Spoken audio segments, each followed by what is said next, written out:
Hallelujah. Thank you, Lord. Masarap po magpuri talaga sa ating Panginoon. Amen. It is the fresh refreshing when we worship the Lord. Ito po yung magbibigay sa atin ng joy, magbibigay sa atin ng kapayapaan. Even in times na marami tayong pinagdadaanan, our God is the one who will give us that peace, that shalom. Amen. So praise God, we welcome our newcomer dito sa atin. Welcome po dito sa ating po sa Rock of Faith. Amen. So mamaya patingin niyo sila. So welcome po. Welcome.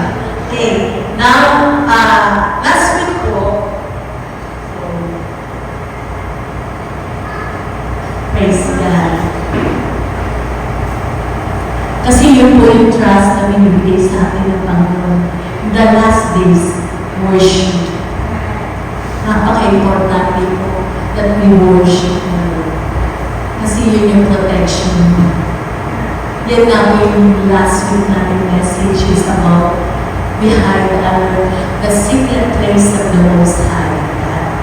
But behind under His presence, nakasama natin na siya ang Panginoon. Wherever we go, let us always remember that we are the temple of the living God and Jesus lives within us. Amen? At yun, that is your strength. Alam mo, hindi ka papabayaan ng Lord dahil alam mo, kasama mo siya. Amen? So last week nga po, ang ating nanay ay the Tabernacle of David.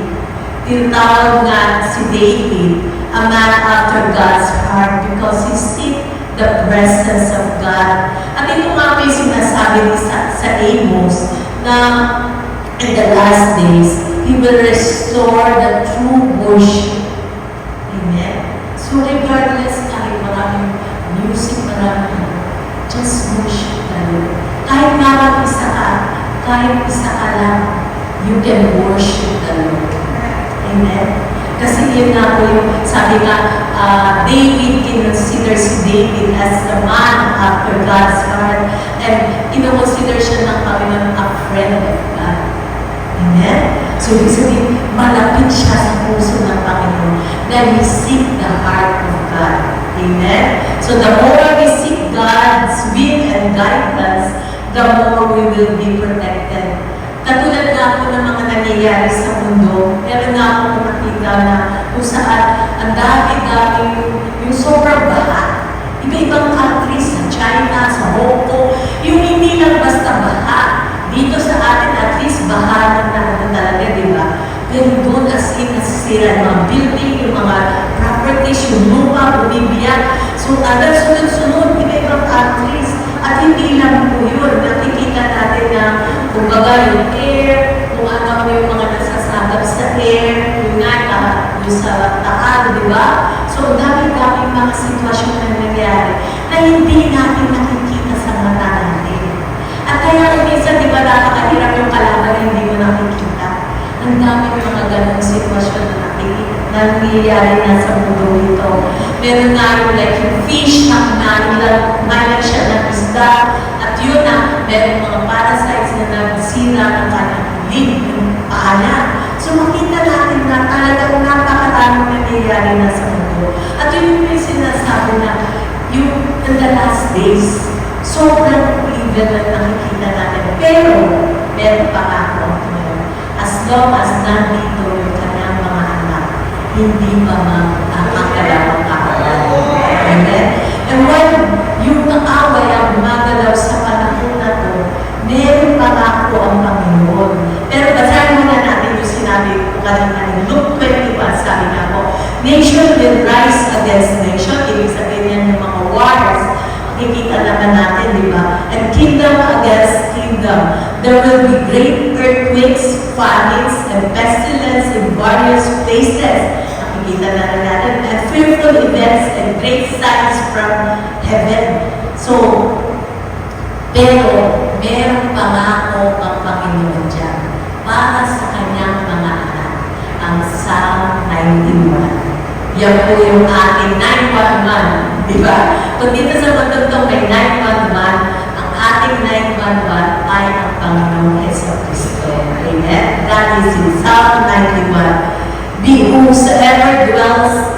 shelter of the Most High will rest in the shadow of the Almighty. I will say of the Lord, He is my refuge and my fortress, my God in whom I trust.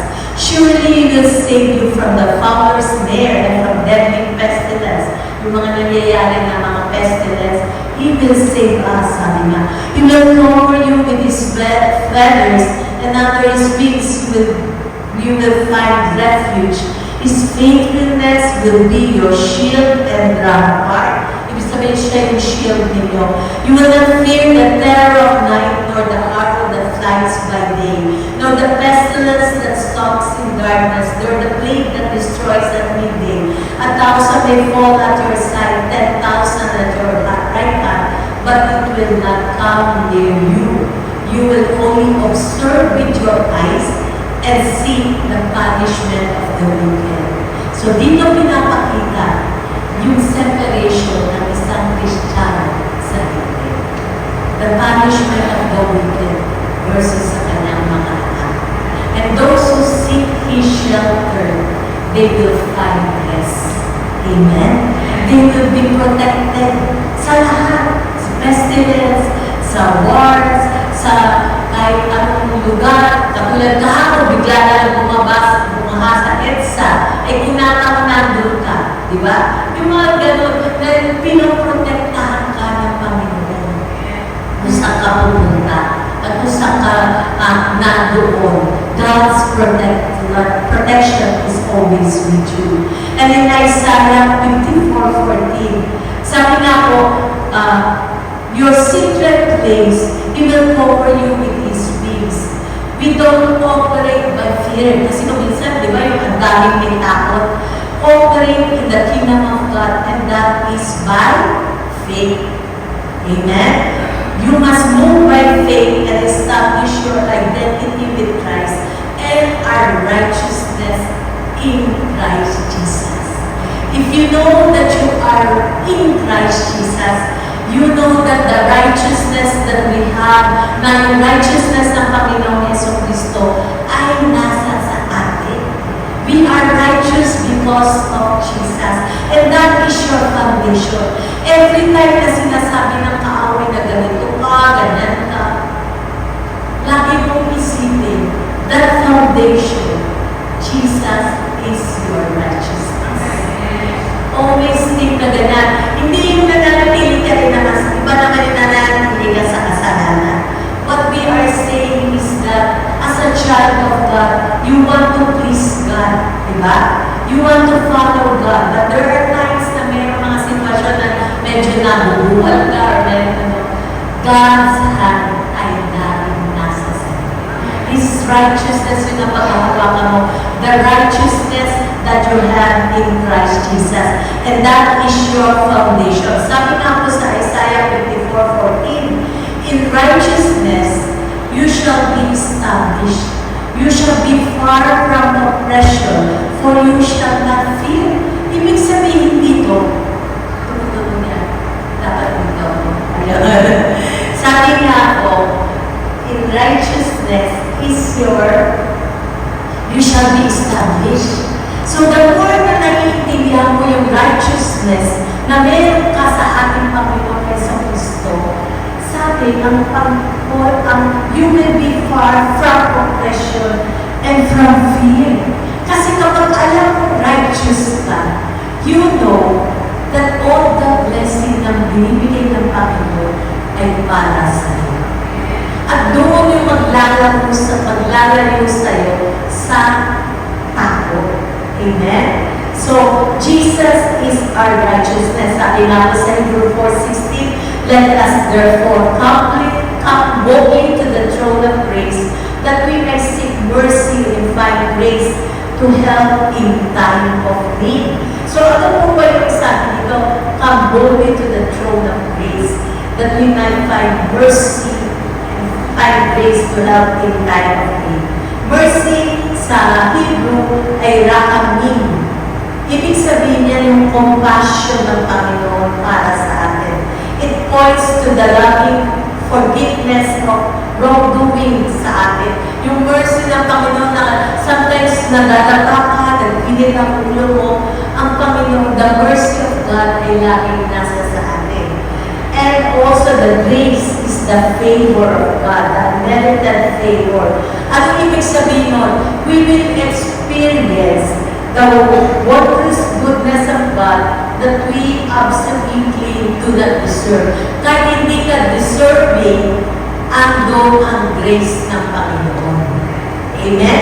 Nandun ang grace ng Panginoon. At sinasabi niya in Amos, diba, yung on the last days, He will pour out, diba sabi niya dito, yung fields, diba yung sinasabi niya, mountains will melt, diba, the river will,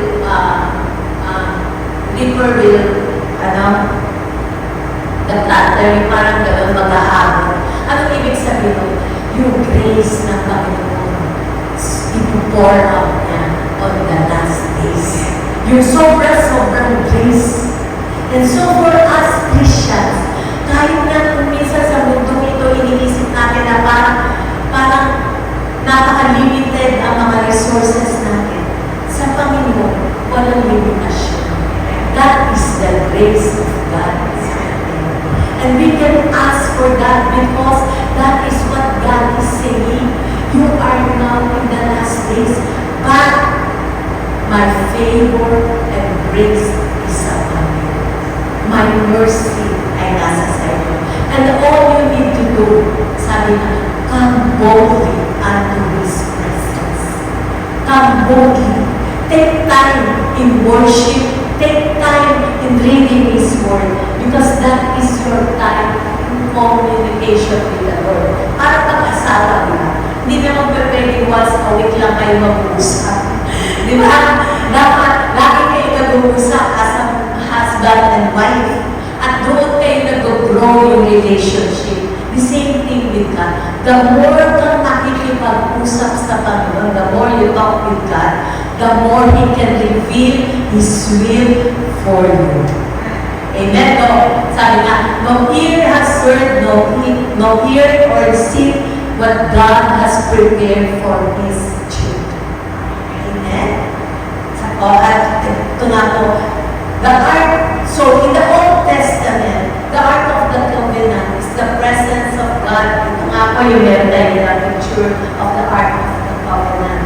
So dito po makikita natin, the high priest would enter the Holy of Holies dahil dato po yung Ark of the Covenant.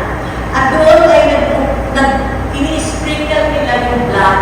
Doon para sabihin, sprinkle natin dyan sa Ark of the Covenant. Dito po sa lid, kung mapapansin nyo, dyan sa gitna niya, dyan po yung, kumbaga, ini-sprinkle ang blood ng lamb or blood ng bunok. Diyan ini-sprinkle. That is the mercy seat. Kung kaya meron na akong angel na nakaganon, na ibig sabihin, kinokobera. Okay? Ang pagkakasala ng mga tao. Kasi dyan yung under niya ay the mana. Mana is the food of angels na binigay sana doon sa mga tao. Pero ano nila, nire-reject pa rin nila ang Panginoon. And then the rod of Aaron, diba? Yung nagbad yung rod, yung putol na apoy, na ito yung nag-blossom. Kasi ayaw nila sundin si Aaron. At yung next ay yung mana, the rod of the 10 Commandments. Dahil sinabi nila, kung ano ang gusto ng Panginoon, susundin natin. O kaso wala silang nasunod. Namatay tuloy. So yun po yun. Ang ibig sabihin niyan, kinokobera lahat ng mga pagkakasala ng mga tao. Pero, dahil sa New Testament, at covered yung sin nila for 1 year and the blessings ng Panginoon ay nandun. But now in the New Testament, sabi na po, kasi sabi sa Hebrew 9:22, in fact, the law requires that nearly everything be cleansed with the blood, and without the shedding of the blood, there is no forgiveness. Ibig sabihin, napaka-importante po ang dugo. Napaka-importante, pinakita sa Old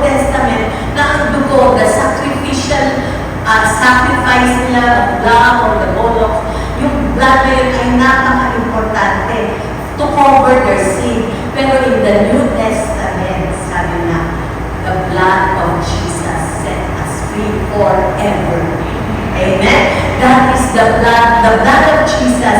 Jesus is our mercy seat. Because of His death on the cross, we come to Him for mercy. For God has made a provision for us to be forgiven by faith in the sacred blood of Jesus.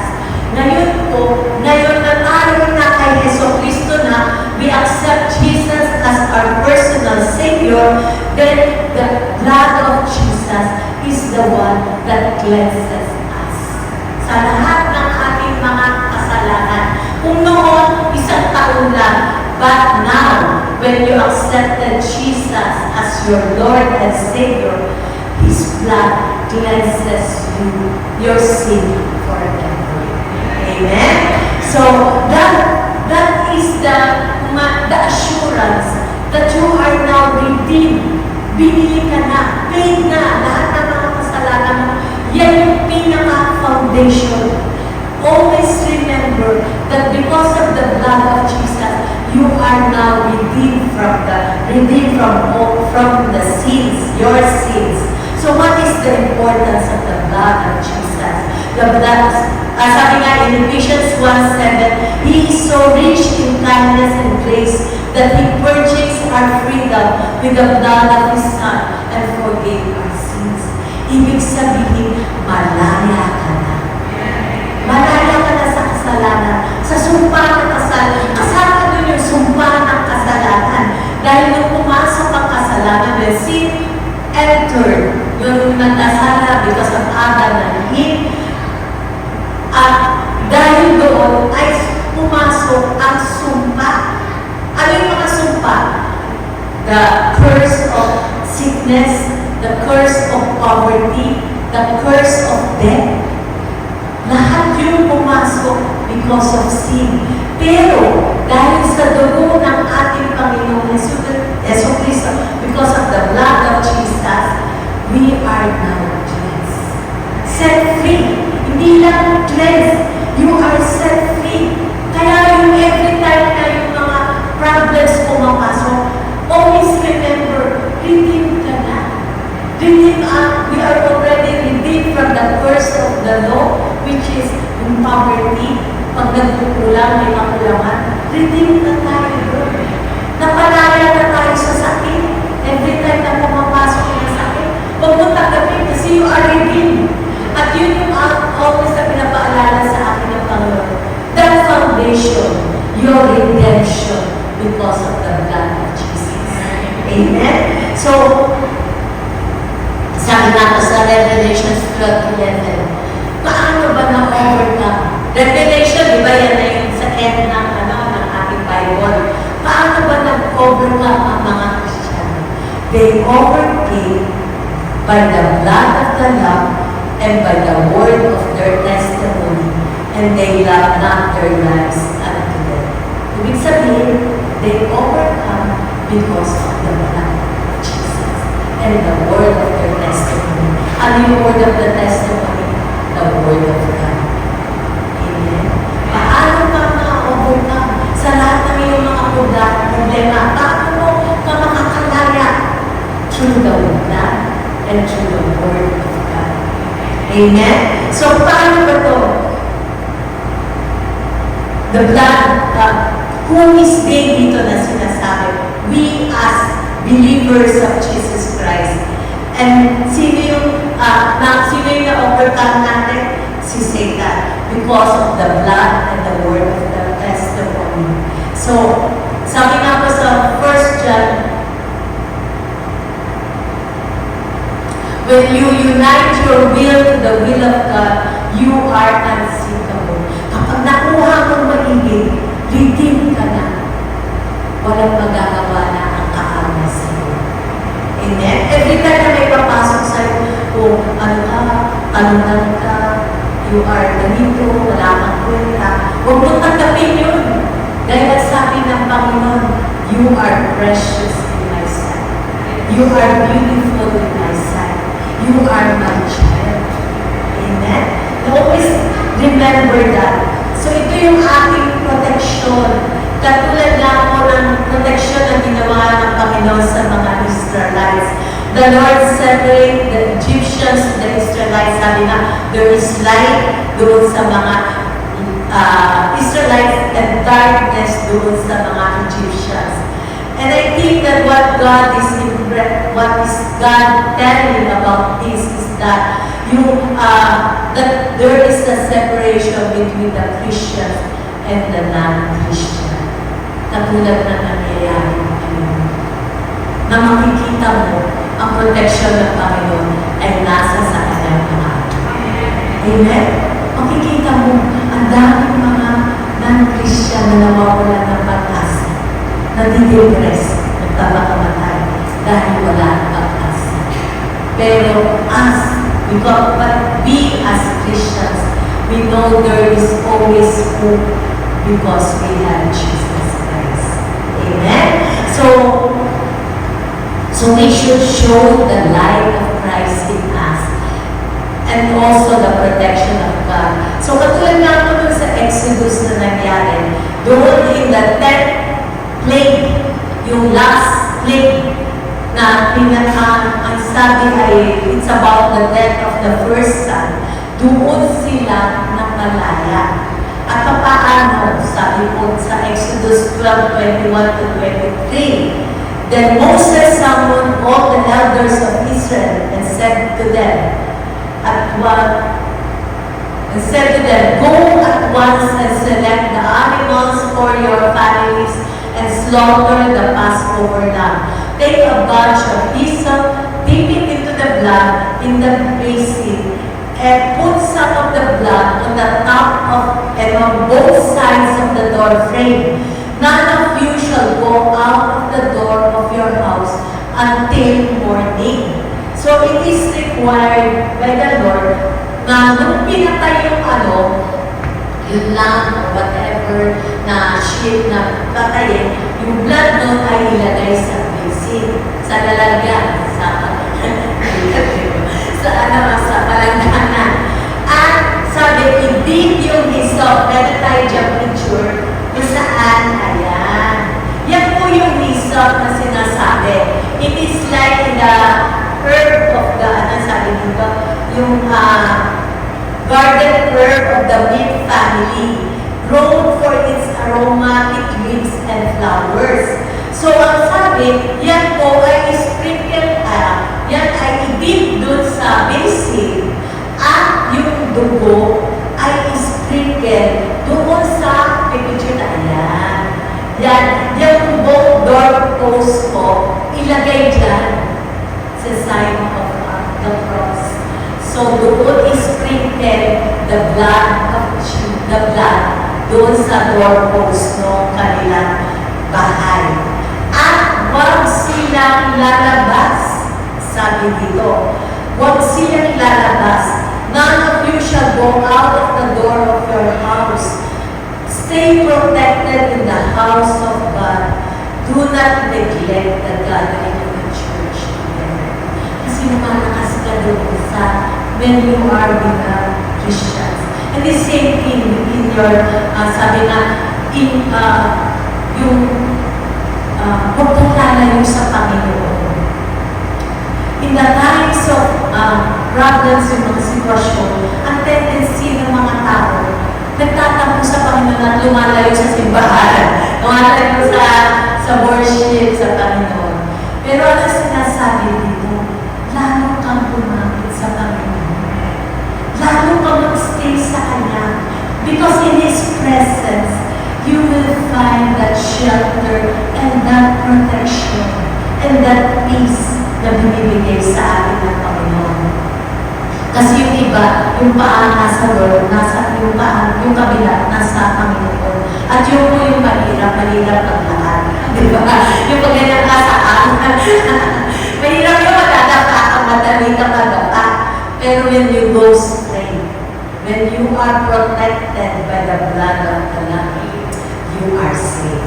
Amen? So, the blood, the revelation, sabi nga sa revelation, they overcome by the blood of the Lamb and the word of their testimony. So paano nga po yun? Paano ba yun? Sabi, nandun yung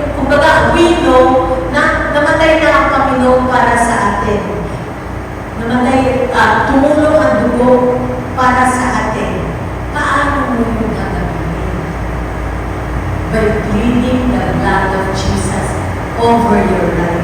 Always remember the death of Jesus Christ in your life. Kaya nga po tayo nagpo-communion. We always remember what Jesus did at the cross. Amen? That is why we take the wine. We remember kung ano ang ginawa niya sa atin. And even in your family, always cover your family with the blood of Jesus. Because that is your protection. A reminder na namatay ang Panginoon para sa iyo. And that is your redemption. That is your justification. Kumbaga namin kung pinapakita yung past, for example sa COVID, di ba? Pag pinakita ko, ay, na-injection na ako, yan na yung past ko. Sa atin, ang Panginoon, siya ang ating, kumbaga, when you remind the blood of Jesus, it is a reminder to the enemy na wala ka nang magagawa sa akin dahil talo ka na. You are just a roaring lion, pero wala ka nang pain kasi natalo ka na ng Panginoong Jesus. Amen? So that is a reminder to us, the blood of Jesus. And what the hyssop is our tongue.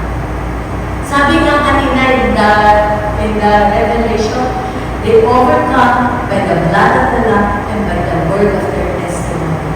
So the tongue is the hyssop wherein you always confess that you are now in Christ Jesus. That the blood of Jesus has cleansed you.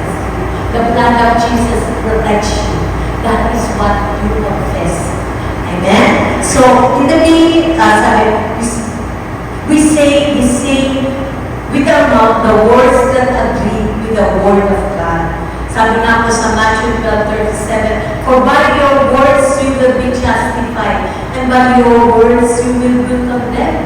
Ganun po kaano yun? Ganun po kabisa yun. Ang sabi dito, when you confess, it is, sabi nga dito ka ma-justify or dito ka ma-condemn. Kung kaya iingatan po natin ang ating sinasabi.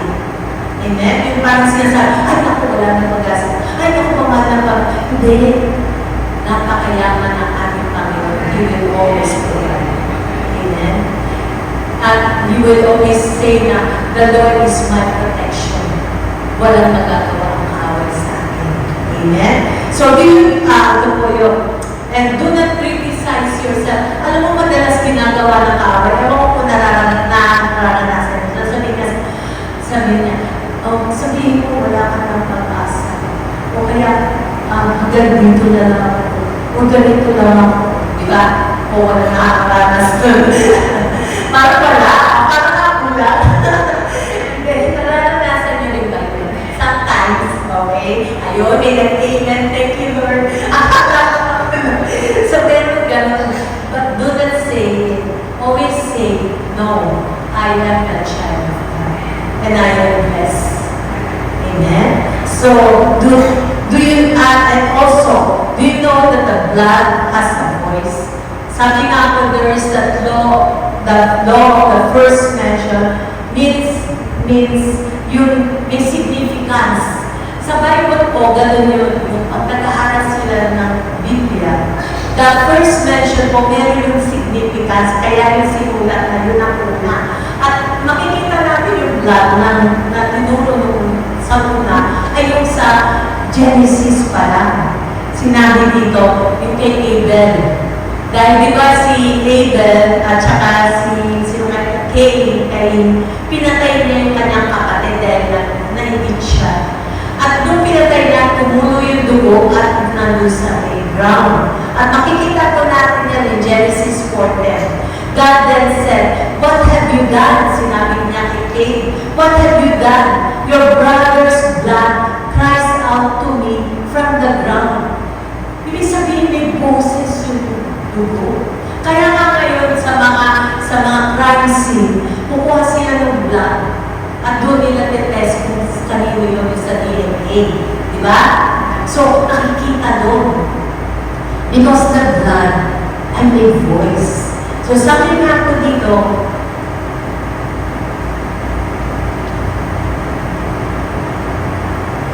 pero ang dugo ng ating Panginoon, ang ang sinasabi. Sabi ko din sa Hebrews 12:34, you have come to Jesus, the one who brought the new agreement from God to His people.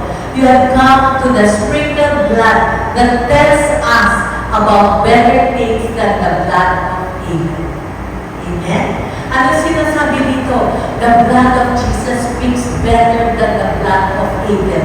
Dahil sinasabi mo kay Abel, your sacrifice, sinasabi niya kay the blood ni Abel, vengeance. Dahil pinatay siya ng kanyang kapatid. Pero ang sinasabi ng dugo ng ating Panginoong Yeso Cristo, mercy, grace, healing, provision, dahil binayaran ko na natin. Amen? The blood of Jesus speaks of better things. And when you plead the blood of Jesus, it is saying to the enemy, the blood of Jesus, I have now the provision. Dahil ako ngayon ay natin Yeso Cristo. Amen? Praise God. So confess the word and plead the blood of Jesus to yourself and to your family. God will not permit the destroyer to enter your house and strike you down. Tulad na sinabi nun sa Exodus, di ba? Na kapag nakita ko yung dugo sa doorpost at ang pamilya na nasa loob, I will not permit the destroyer na ikaw ay saktan, na kayo ay saktan, dahil sa dugo. At yun nga po yung sinasabi dito, meron isang American evangelist na nagkaroon siya ng crusade, ang daming gumaling, ang daming nabaptize, ang daming mga nasave. At yung kaaway, tinakot siya. Siguro meron isang possessed doon na nagsabi na dahil sa ginagawa mo, magpapadala ako ng foxes, 5 fox, doon sa farm mo, at yung mga foxes na yun, merong rabies. Sabihin, pag nakakagat yung mahahaway, mamamatay yung kanyang pamilya, nandun yung family niya dun sa farm. Pero ang layo, so wala siyang magagawa. So, ang ginawa niya, sabi nga, andun yung kanyang asawa, andun yung kanyang anak, pero wala siyang magagawa. At anong ginawa niya? Nag-pray siya and declare siya na the bloodline doon sa farm niya, na hindi makakalapit ang kaaway. Hindi makakalapit na meron dugo na naka-cover doon sa kanyang farm. At nung after how many days, tumawag sa kanya yung kanyang siguro yung farm, yung tagapamahalat sa farm niya. At ang sinabi, meron kaming nakita 5 foxes na nandoon, namatay, doon sa, pero nakalinya. Ibig sabihin, there's no line na invisible na hindi na nakikita. Pero yung mga fox na 5 na nandoon, namatay, at nalaman nila, meron nga talagang rabies. Yung mga foxes. And that is how important the blood of Jesus. Amen? So, kumbaga, we confess and declare that you are covered by the blood of Jesus. Because the enemy cannot cross the blood of Jesus. Nire-respect niya. Dahil alam niya, talo na siya.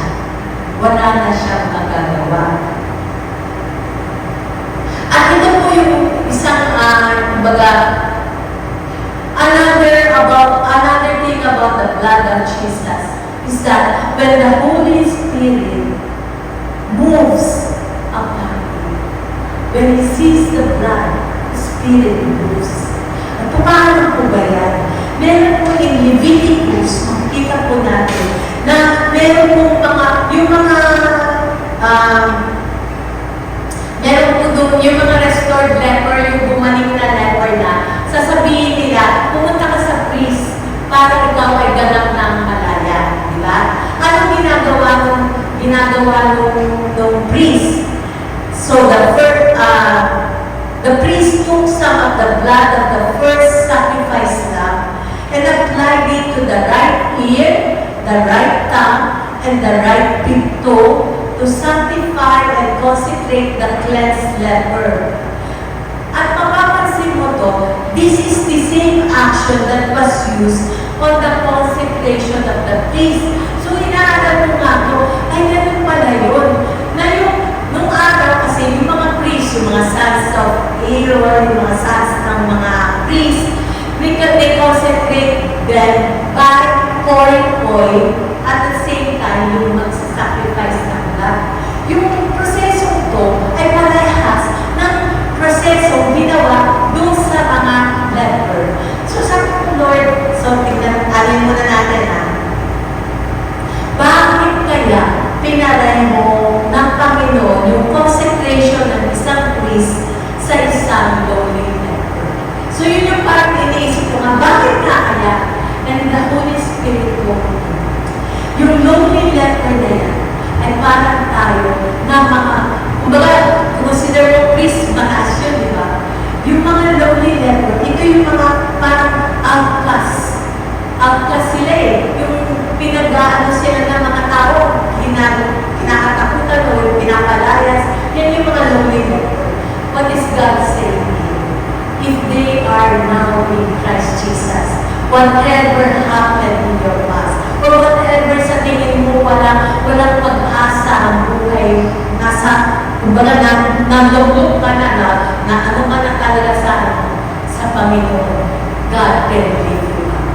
Amen? God can restore you. Like the priest, sabi nga, like yung position ng isang priest. At ano mo ginagawa nun? So, gagawin niya, lalagyan yung tenga, yung right ear, right thumb, right toe. So, ano pong ibig sabihin nun? The right ear means listening. We need the blood of Jesus so that we can listen to God. Kasi wala ka ng takot lumapit sa Panginoon. May boldness ka ng lumapit sa Panginoon because you have the blood of Jesus. That is why you have now the blood in your ear. You can come to the presence of God. Next, I'm the right now.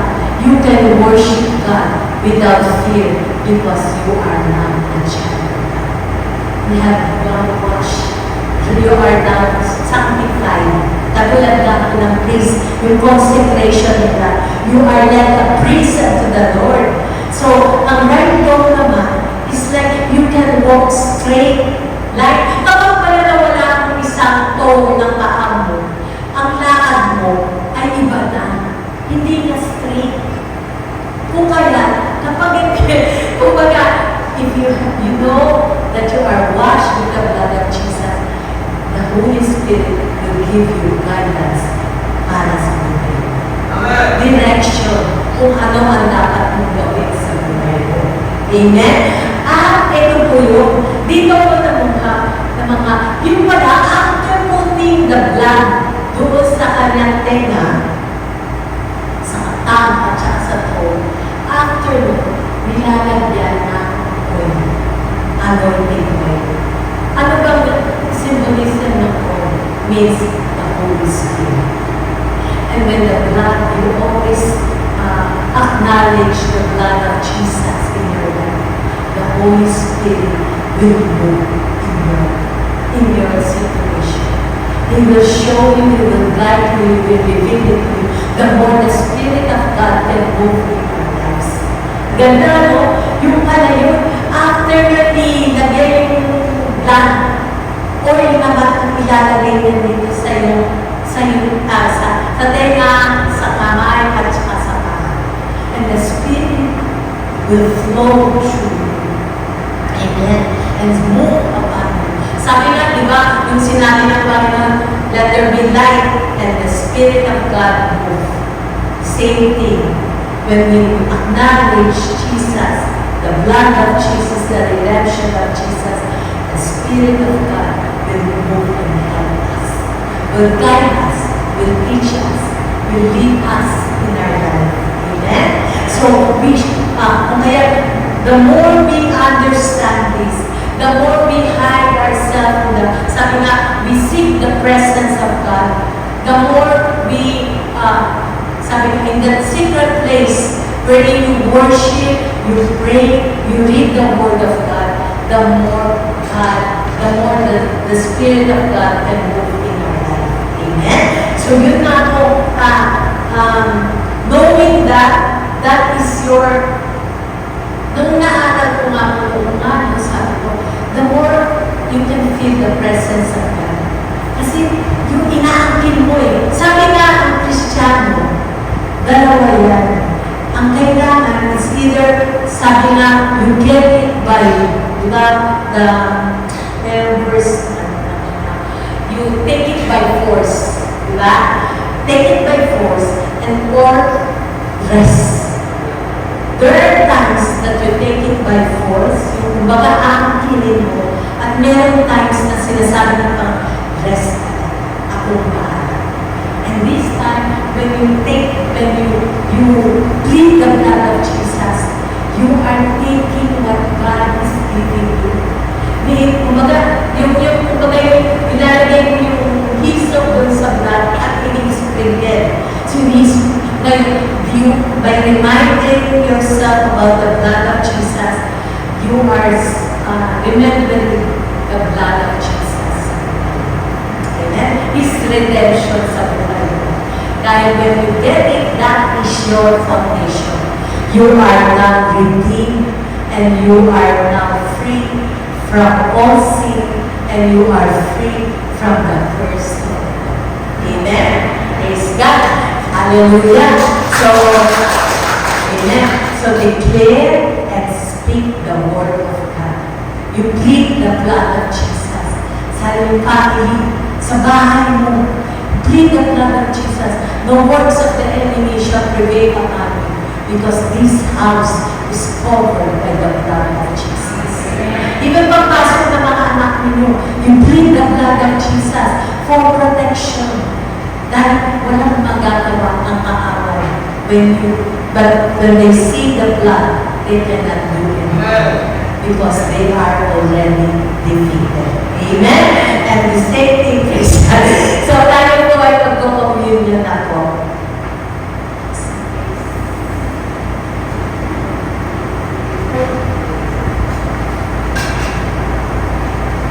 Pahapon lang in Isaiah 54:17. No weapon forged against you will prevail, and you will refute every tongue that accuses you. This is the heritage of the servants of the Lord, and this is their vindication from me. Amen? No weapon formed against you shall prosper. That is your vindication sa ating Panginoon. At yan po yung ating pagkawalan. In John 6:53-57, Jesus said unto them, Verily, verily, I say unto you, except you eat the flesh of the Son of Man and drink his blood, you have no life in you. Whoso eateth my flesh and drinketh my blood hath eternal life, and I will raise him up at the last day. For my flesh is meat indeed, and my blood is drink indeed. He that eateth my flesh and drinketh my blood dwelleth in me, and I in him. As the living Father sent me, and I live by the Father, so he that eateth me, even he shall live by me. And as we take the bread symbolizes the body of Jesus that was broken for us, and the wine symbolizes the blood of Jesus. And as we take the bread, let us remember Jesus who died for us, that kinuha niya lahat ng ating mga sakit, that by the stripes of Jesus, we are healed. And Lord, as we take your bread, Lord, nangkin namin, Panginoon, ang kagalingan sa aming mga katawan. We thank you, O Lord God. Let us now take the bread.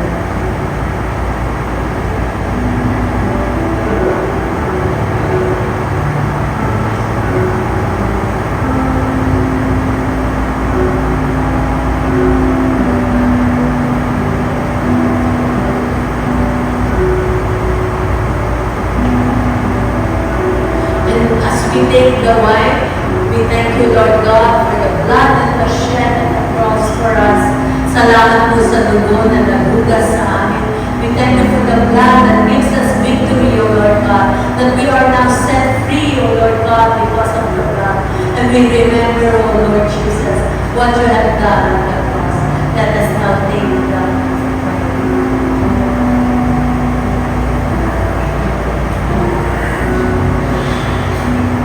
Thank you, Lord. We exalt your holy name, O God.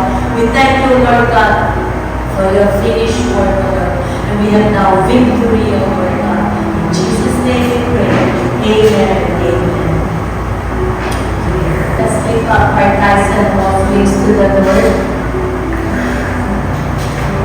Lord, as we lift up our tithes and offerings to you, Lord God, ikaw, Panginoon, ang aming supplier, ikaw ang aming provider. And Lord, we lift up our tithes to you, Lord God. Lord, nagpapasalamat po kami for all the blessing na binigay mo sa amin. And Lord, I pray, O Lord God, that you will bless them 100-fold, O Lord God. Restore everything, O Lord God. Let there be an open window of heaven, O God, sa bawat isa, Panginoon. Bless the works of your children, O God. And we thank you, O Lord God, and we believe for great and mighty things, O Lord God.